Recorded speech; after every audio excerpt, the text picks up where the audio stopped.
함께 기도해 주 앞에 나와 무릎 꿇고 긍휼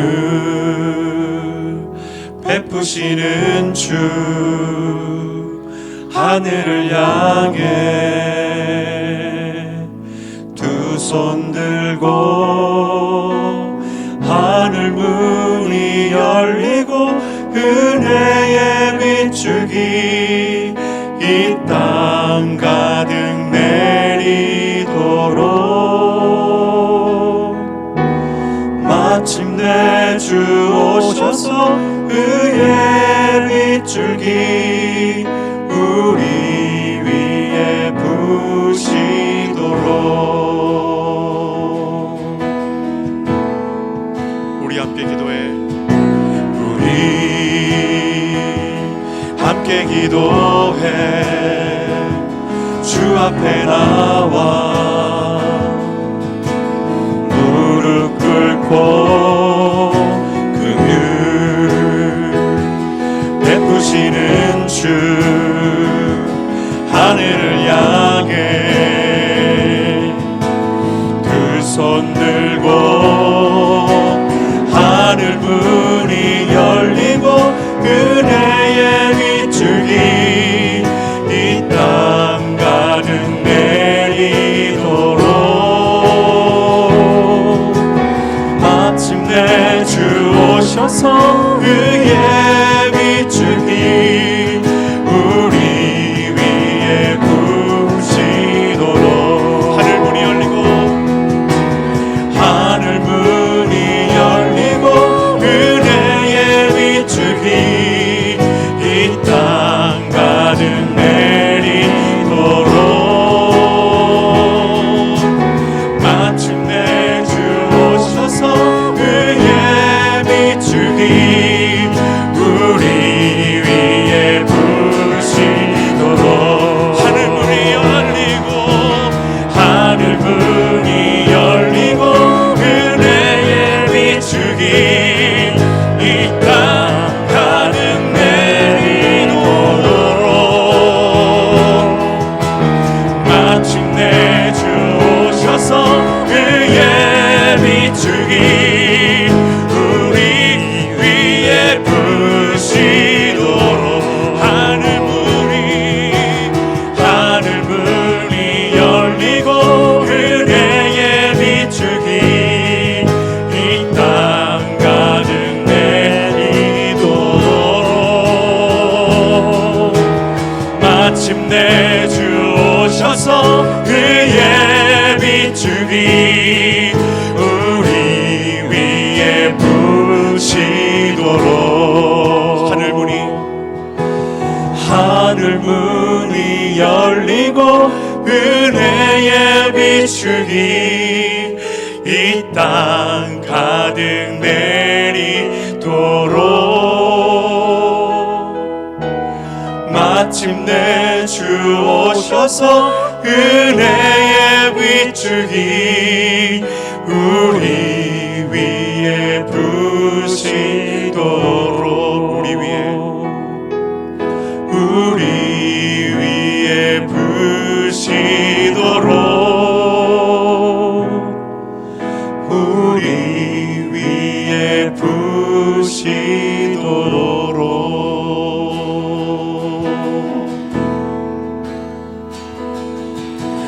온 맘 다해 주 사랑하라 생명 다해 주 사랑하라 뜻을 다하여 사랑하라 온 맘 다해 생명 다해 주 사랑해 온 맘 다해 주 사랑하라 생명 다해 주 사랑하라 뜻을 다하여 사랑하라 온 맘 다해 생명 다해 주 사랑해 우리 고백합시다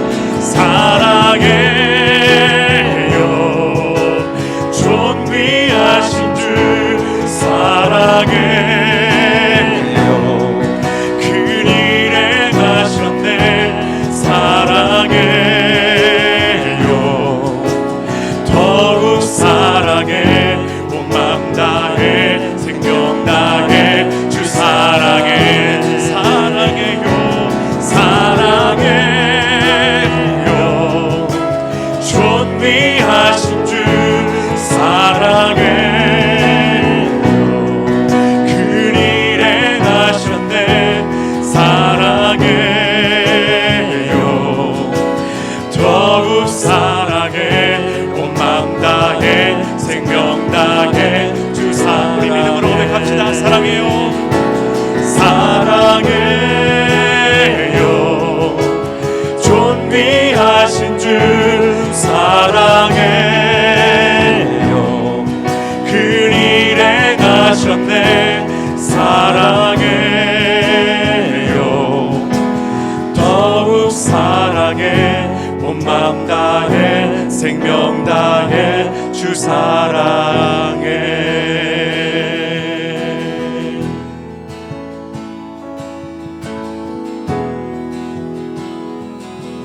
지극히 높으신 우리 주님을 높여드립시다. 지극히 높은 주님의 그 지성소로 들어갑니다. 세상의 신을 벗고서 주 보좌 앞에 엎드리리 내 주를 향한 사랑과 그 신뢰가 사그러져 갈 때 하늘로부터 이곳에 장막이 덮이네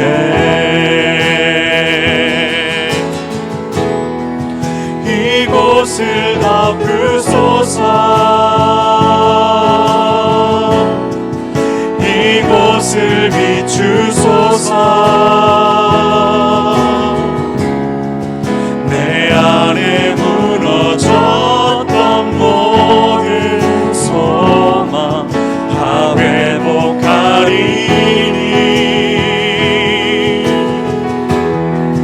이곳을 빛나소서 이곳을 만지소서 내 안에 죽어가는 모든 예배 다 살아나리 찬양 다시 하면서 예배 가운데 나아갑시다. 지극히 높으신 주님의 지극히 높은 주님의 나 지성소로 들어갑니다. 세상의 신을 벗고서 주 보좌 앞에 엎드리니 내 주를 향한 사랑과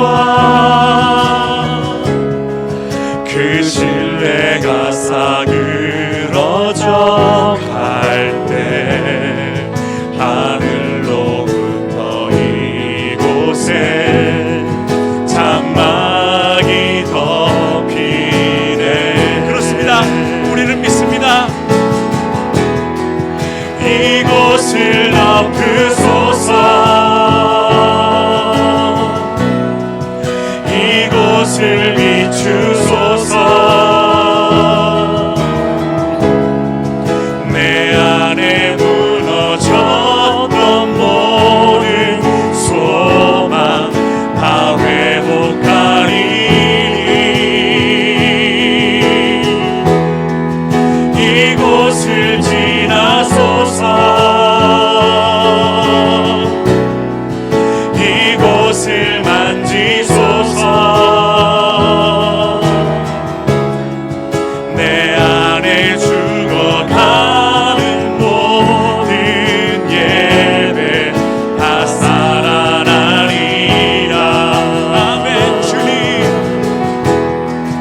이곳을 덮으소서.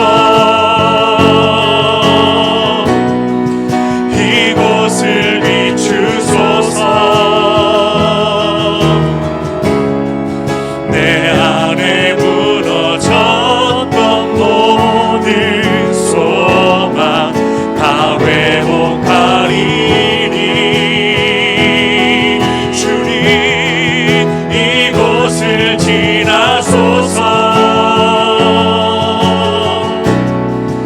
이곳을 만지소서. 내 안에 죽어가는 모든 예배 다 살아나리라. 내 안에 죽어가는, 내 안에 죽어가는 모든 예배 다 살아나리라.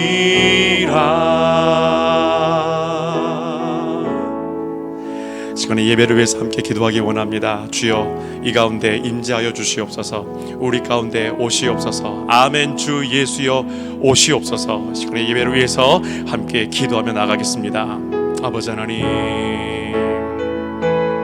주님, 아버지,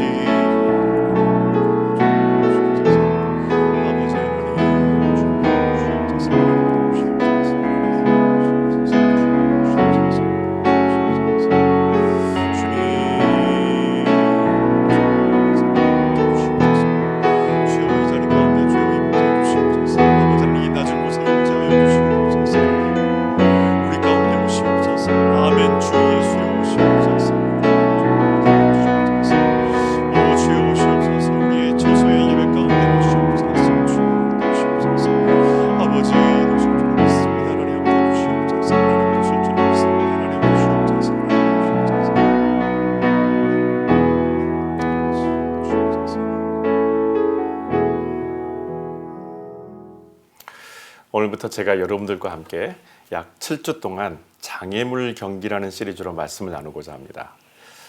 이 시리즈는 하나님의 존재와 그의 이 선하심에 대해서 의심과 부정으로 일관하는 우리의 세계관, 그리고 세상의 그 세계관을 향해 하나님이 대답하시고 또 우리가 그 하나님께 질문하고 대답을 듣는 시간을 갖게 될 것입니다. 특히 열왕기서의 이 왕의 역사 속에서 우리의 상식과는 달리 행하신 사건들을 중심으로 우리가 가진 이 사고와 가치관의 이 장애물들을 하나하나 뛰어넘는 흥미로운 시간이 될 것으로 봅니다. 자, 오늘은 첫 번째 시간으로 질서를 무너뜨린 하나님이란 제목으로 열왕기상 11장 30절부터 40절의 말씀을 나누도록 하겠습니다. 30절부터 제가 읽겠습니다. 그때 아이야는 입고 있던 새 옷을 벗어 12조각으로 찢고는 여로보암에게 이같이 말하였다. 여로보암, 당신은 이 찢어진 옥자락 가운데 10조각을 가지시오. 이스라엘의 하나님 여호와께서 당신을 만나거든 이렇게 전하라고 말씀하셨소. 내가 솔로몬에게서 나라를 빼앗아 10지파를 내게 주겠다. 그러나 내가 아끼던 종 다윗을 생각해서 한 지파만은 솔로몬에게 남겨두고 또 이스라엘의 모든 지파 중에서 도성으로 선택한 예루살렘은 그가 다스리도록 하겠다. 이는 솔로몬이 나를 떠나 베니게의 여신 아스다롯과 모압 족속의 우상 그모스와 암몬 족속의 우상 밀곰을 섬겼기 때문에 이렇게 응징하는 것이다. 그는 이미 내게서 멀어져 있다. 제 아비 다윗을 좇아 나 여호와에게 순종치 않을 뿐만 아니라 내 법과 명령을 어기고 있다. 그러나 내가 선택한 다윗은 내 모든 명령을 잘 따랐기 때문에 그의 아들로부터 직접 나라를 빼앗지는 않겠다. 그가 살아 생전에는 내 백성을 다스릴 것이다. 하지만 그의 아들에게서 나라를 빼앗아 10지파를 내게 맡기겠다. 솔로몬의 아들에게는 내가 한 지파만 남겨두어 내 성전이 있는 예루살렘에서 내가 아끼던 종 다윗의 후손이 항상 다스리도록 하겠다. 예루살렘은 모든 억울한 사람들이 언제나 내게 호소할 수 있도록 내가 선택해준 도성이기 때문이다. 나는 이제 내 소원을 들어 주어 너를 열 지파의 왕으로 삼겠다. 네가 나의 모든 명령에 순종하고 올바른 길에서 벗어나지 않으며 내가 기쁘게 여기는 일들을 행하고 내 종 다윗과 같이 나의 모든 가르침과 계명을 따라서 살면 내가 항상 너와 함께 해주겠다. 나는 너를 이스라엘의 통치자로 삼아 내가 다윗에게 약속하였던 것처럼 내 후손 중에서도 한 사람이 언제나 내 왕위를 이어받도록 하겠다. 내가 솔로몬의 죄 때문에 다윗의 후손들로부터 그 나라의 일부를 빼앗겠지만 영원히 그렇게 하지는 않겠다. 그 후로 여로보암은 북쪽의 부역군들과 함께 반란을 모의하였으나 솔로몬이 미리 알고 그를 암살시키려고 하였다. 그러나 그는 거기서 탈출하여 애굽의 시삭 왕에게로 피하였는데 솔로몬이 죽을 때까지 그곳에 머물러 있었다. 아멘. 밴쿠버의 가장 아름다운 계절이 돌아왔죠. 햇빛이 찬란하게 비칩니다. 이 햇빛에 더 선명하게 보이는 여러분 산과 바다, 하늘 보셨나요? 저는 이걸 보면서 제 자신이 이 모든 것을 지으신 분을 알고 있고 내가 그분을 믿고 있다는 것에 대한 놀라운 자부심뿐만 아니라 사실 말로 할 수 없는 감사가 넘쳐납니다. 그런데 여러분, 밴쿠버에 사는 대부분의 사람들이 저와 똑같은 마음을 갖고 있지 않다는 것도 알고 있습니다. 특히 하나님의 존재를 부정하는 세계관을 가진 사람들, 그 중에서도 무신론자들은 더욱이 저와 같은 사람들을, 여러분과 같은 사람들을 측은함이 감춰진 그 인자한 미소로 아마 바라볼 것입니다. 굳이 저에게 직접 말해주지 않아도 그들의 목소리가 여기저기서 크게 들려오는 듯합니다. 우리가 무엇인가를 믿고 있다는 것에 대해서 과학과 이성이 지배하는 철학적 학문의 잣대로 속으로는 아마 우리들을 불쌍하다고 여길 것이 뻔합니다. 자, 그런데 우리도 그들에게 의문입니다. 자기가 전공해서 최고 학위를 받은 바로 그 한 과목을 인생의 전부로 믿는 것은 과연 그것이 신앙인지 아니면 학자금 융자 때문에 대한 어떤 압박 때문인지. 여러분, 우리는 믿는다라는 말을 목숨처럼 여기지만 무신론자들은 그 말을 경멸합니다.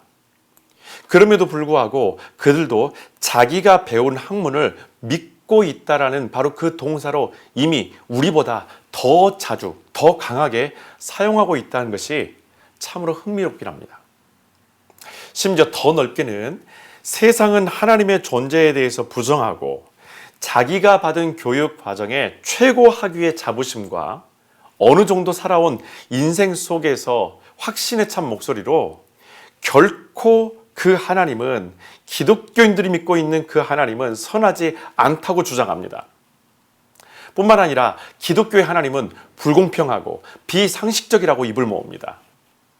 이렇게 말하는 것은 어느 정도 그들 나름대로의 객관적인 지표가 있기 때문이죠. 여러분, 우리가 살아가는 세상은 일정한 질서를 가지고 있습니다. 이 모든 질서는 창조자가 존재하지 않고서는 절대로 설명될 수가 없습니다. 가장 기본적으로는 자연계의 질서입니다. 해가 뜨고 지고 계절이 바뀌고 밀물과 썰물이 정확하게 반복되는 것이 바로 자연계의 질서입니다. 이러한 자연계의 기본 질서가 존재하기 때문에 세상은 사회적 질서를 만들 수 있게 된 것이고 이 사회적 질서에서 비로소 법이 만들어지게 됩니다. 자, 우리가 살아가고 있는 이 캐나다처럼 다양한 인종이 섞여 사는 다민족 국가라도 이러한 법과 질서가 있기 때문에 우리 모두가 함께 공존하고 또 수준 높은 문화와 안정을 누리고 사는 것이 바로 이 땅에서 우리가 살아가고 있는 이곳의 모습입니다. 자, 그런데 인간이 아닌 하나님이 사회적 질서를 만약에 무너뜨렸다면 우리는 그것을 어떻게 받아들여야 될까요? 누구보다 신의 존재를 부정하거나 기독교의 적대적 위치에 있는 타종교의 입장에서 이러한 사실을 알게 된다면 더욱더 하나님의 적극적인 해명이 필요할 것이라고 말하면서 그 하나님이 얼마나 허구인지에 대해서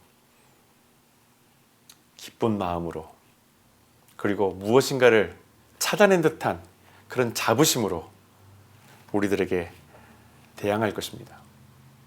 여러분, 솔로몬 왕이 통치 말년에 하나님을 의지하지 않고 영토를 확장해가는 과정에서 수많은 이방 여인들이 이스라엘 왕궁의 자리를 잡게 됩니다.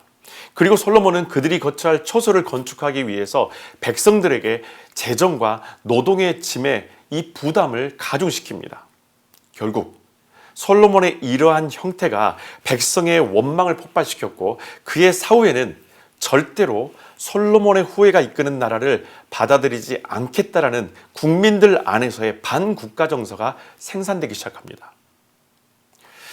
솔로몬이 죽고 그의 아들 르호보암이 왕위에 오르게 되자 이스라엘은 남과 북으로 완전히 나뉘게 되는데, 여러분, 그것을 주도한 이가 공교롭게도 다름 아닌 하나님이었습니다.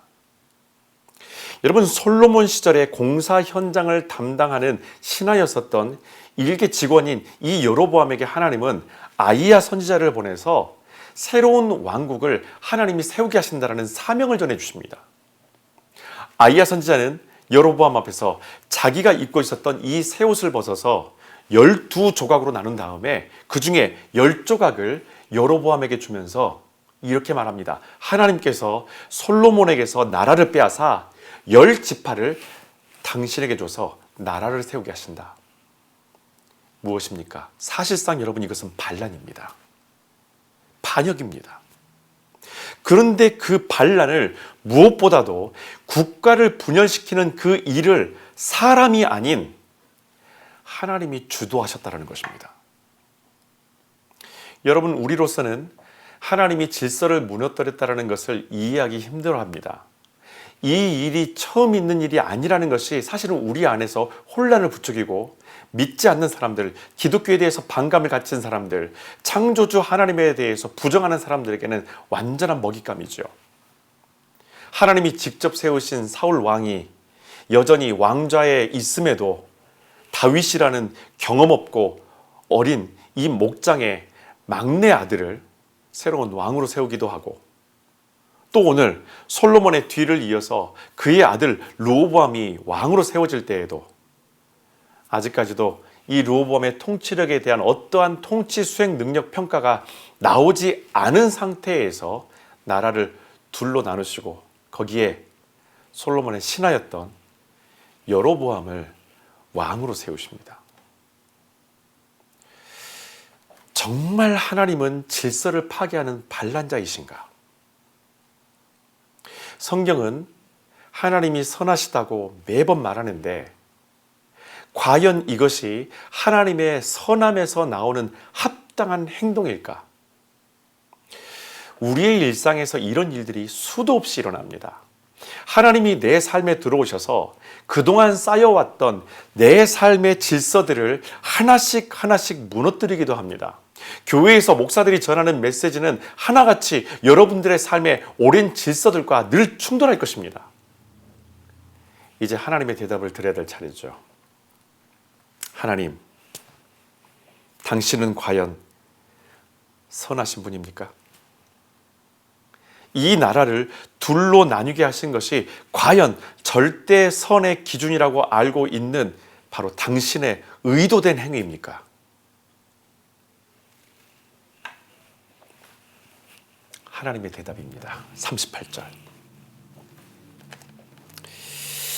내가 나의 모든 명령에 순종하고 올바른 길에서 벗어나지 않으며 내가 기쁘게 여기는 일들을 행하고 내 종 다윗과 같이 나의 모든 가르침과 계명에 따라서 살면 내가 항상 너와 함께 해주겠다. 나는 너를 이스라엘의 통치자로 삼아 내가 다윗에게 약속하였던 것처럼 내 후손 중에서도 한 사람이 언제나 내 왕위를 이어받도록 하겠다. 아멘. 여러분, 하나님은 여로보암에게 새로운 왕국의 건설을 명하시면서 전혀 새롭지 않은 왕국의 질서를 말씀하십니다. 곧 그것은 다윗처럼 나의 모든 가르침과 계명에 따라서 살라라는 것입니다. 누구처럼요? 다윗처럼. 여러분, 하나님은 질서를 세우기 위해서 질서를 무너뜨리셨습니다. 나라의 분열 원인이 여러분 무엇입니까? 솔로몬이 아버지 다윗과 같이 언약과 말씀을 따르지 않고 불순종했기 때문입니다. 반대로 여로보암의 왕국이 영원하기 위해서는 하나님의 언약과 그 말씀에 순종해야 합니다. 나라는 분열됐지만 북이스라엘이나 남유다 백성 모두는 한 분 하나님과 그 말씀에만 순종해야 합니다. 외형적으로는 분열이지만 실질적으로는 여전히 하나라는 것입니다. 하나님은 기존 질서를 무너뜨리신 분이 아니라 인간에 의해서 무너진 하나님 나라의 질서를 다시 세우기 위해 인간이 탐욕과 자기 의로 만들어 놓은 죄악의 질서를 제거하신 것입니다. 철저히 인간의 즐거움과 편안함에 맞춰진 이 질서가 위협받았으니 세상은 당연히 하나님의 선하심에 대해서 부정할 수밖에 없는 것입니다. 왜냐하면 자신들의 치부가 드러나는 것이 싫기 때문입니다.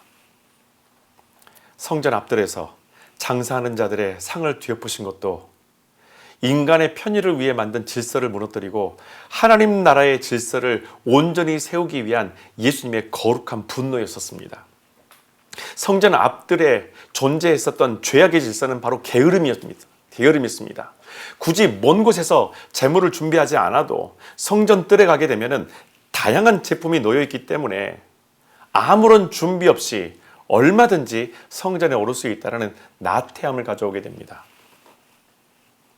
내가 주를 위해 사는 것이 아닌 하나님이 나를 위해서 존재하신다라는 그릇된 신앙은 반드시 철저히 무너져야 합니다. 여러분, 인간 중심의 세상은 아무리 그것이 법이라는 제도적 장치로 강제성을 띠는 질서를 만들어 놨다 할지라도 인간의 편의를 위해서 얼마든지 법을 새롭게 제정합니다.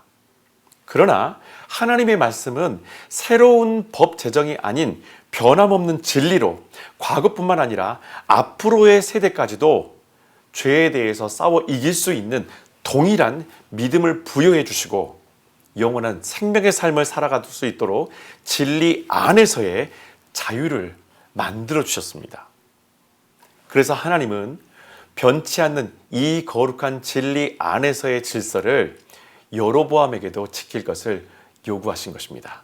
32절에 보시게 되면 내가 아끼던 종 다윗을 생각해서 한 지파만을 솔로몬에게 남겨두겠다라고 말씀하십니다. 자, 구체적으로는 34절입니다. 그러나 내가 선택한 다윗은 내 모든 명령을 잘 따랐기 때문에 그의 아들로부터 직접 나라를 빼앗지는 않겠다. 그가 살아생전에는 내 백성을 다스릴 것이다. 아멘. 인생을 마무리했다 할지라도 그의 나라를 멸하지 않으신 것은 당신이 세운 하나님께서 세우신 언약 때문이었습니다. 세상은 죄에 대한 합당한 처벌과 정의를 지키기 위해서 그 범죄자에게서 그만큼의 시간과 물질과 심지어 생명도 빼앗아가 버립니다. 그런데 이마저도 각 나라의 전통과 문화에 따라서 규정도 제각각입니다. 하나님은 우리에게 절대로 혼돈을 주지 않으십니다. 당신이 맺은 언약으로 우리의 죄를 사하시고 아들의 피값으로 우리를 구원하셔서 절대로 이 구원이 번복되지 않도록 부활의 증거로 모두에게 이 언약을 확증하셨습니다. 유대인이 되었든 이방인이 되었든 누구든지 예수를 믿는 자마다 멸망치 않고 하나님 나라 백성이 되게 하신 것은 그분이 선하신 분임을 절대 부정할 수 없게 하는 증거로 충분합니다. 그래서 언약은 하나님이 지키시겠다고 일방적으로 선언하신 영원한 우리 가운데 은혜인 줄로 믿습니다. 뿐만 아니라 하나님은 여로보암에게서 이 이스라엘의 왕이 누구인지를 분명히 알게 하십니다. 33절. 이는 솔로몬이 나를 떠나 베니게의 여신 아스다롯과 모압 족속의 우상 그모스와 암몬 족속의 우상 밀곰을 섬겼기 때문에 이렇게 응징하는 것이다. 왕도 누군가에 의해서 폐위될 수 있다는 것을 통해 하나님은 모든 왕들이 하나님을 경외하는 주의 종이 되게 하셨습니다. 여러분, 왕은요, 외로운 존재입니다. 권력과 부의 그 중심에 서 있지만 누구보다도 더 큰 책임을 지고 있는 존재이기에 가장 외로운 존재가 바로 왕입니다.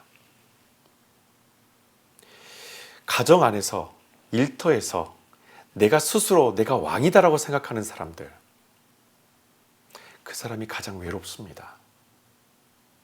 그래서 누군가 왕을 붙잡아주는 이가 없으면 언제든 그리고 어떻게든 돌변할지 모를 사람이 바로 왕의 위치에 있는 바로 그 사람들입니다. 하나님은 사무엘에게 이스라엘의 첫 왕을 세우도록 허락하시면서 그들 모두가 하나님을 경외하고 그 말씀 안에서 나라를 다스리게 하십니다. 어떠한 왕이든 하나님께 마음껏 기대할 수 있고 또 마음껏 하나님께 기대일 수 있도록 하나님께서는 당신의 어깨를 내어주십니다.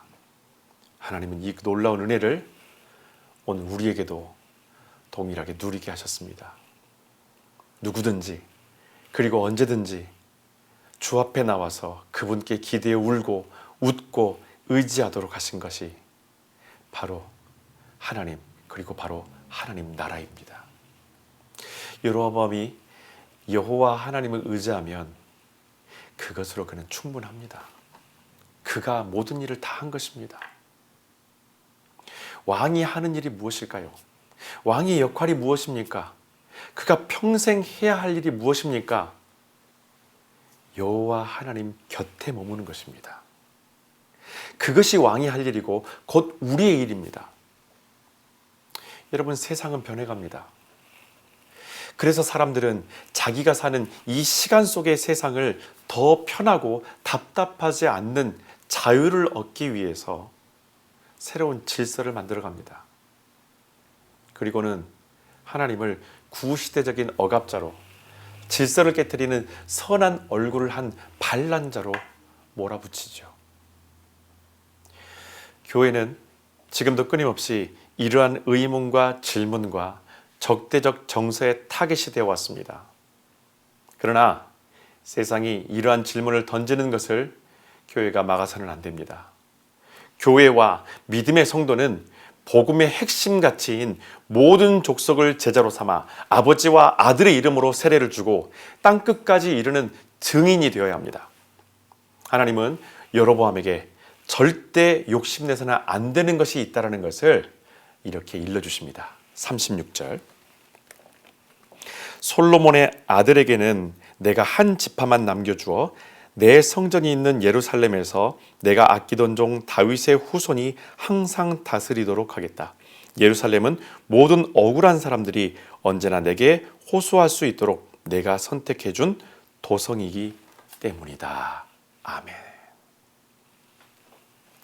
하나님은 예루살렘만은 솔로몬의 아들들에게 남겨두겠다고 하십니다. 그것은 예루살렘에 하나님의 성전이 있었기 때문입니다. 모든 억울한 사람들, 의문으로 가득 찬 사람들, 어떠한 사람들이나 성전에 나와서 자신이 갈등하는 것들을 호소할 수 있도록 하기 위해서 언약으로 택한 도성이었기 때문입니다. 성전은 누군가의 소유를 따질 수 있는 곳이 아닙니다. 성전이 모두의 안식처가 되어야 합니다. 하나님에 대해서 의문을 갖는 사람도, 믿음에 대해서 의심에 빠진 사람도, 처음 마음을 잃어버린 사람도 누구든지 주님 앞에 나아갈 수 있도록 열려 있는 곳이 바로 성전인 줄로 믿습니다. 이스라엘의 멸망은 그 성전에 나아가는 자의 발걸음이 점점 멈춰섰기 때문에 가속화되어지고 결국에는 멸망을 향해서 나아가게 되죠. 하나님 앞에 갈등의 문제를 가지고 오지 않고 자기 생각에 옳다고 여기는 대로 살아가는 세속적인 질서가 그들의 문화가 되면서 결국 자기의 삶도 공동체의 운명도 함께 무너져 내렸습니다. 하나님은 인간적인 눈으로 볼 때는 분명히 세상의 반란자가 맞습니다. 그러나 하나님은 이 세상을 창조하신 창조주이십니다. 우리를 지으신 창조주 하나님이 바로 모든 질서의 주인 되십니다. 그분의 반란은 질서를 다시 세우기 위한 그래서 회복입니다. 우리의 삶에 말씀이 들어올 때 우리의 자아는 반항하고 오히려 내 삶을 빼앗기지 않으려 몸부림칠 것입니다. 여러분 다시 한번 생각해 보십시오. 내 몸의 주인이 누구이십니까? 이사야 43장 4절의 말씀은 이렇습니다. 우리 다 같이 이 말씀을 함께 읽어보죠. 세상에 어떤 백성이든지 아니 온 세상을 다 내 값으로 내주고서라도 나는 너를 해방시켜 주겠다. 너는 온 세상보다 더 귀하고 내가 그토록 너를 사랑하기 때문이다. 아멘. 우리 하나님의 말씀이었습니다. 이 시간 말씀을 생각하며 함께 기도하기 원하는 것은 주님, 우리는 주의 종입니다.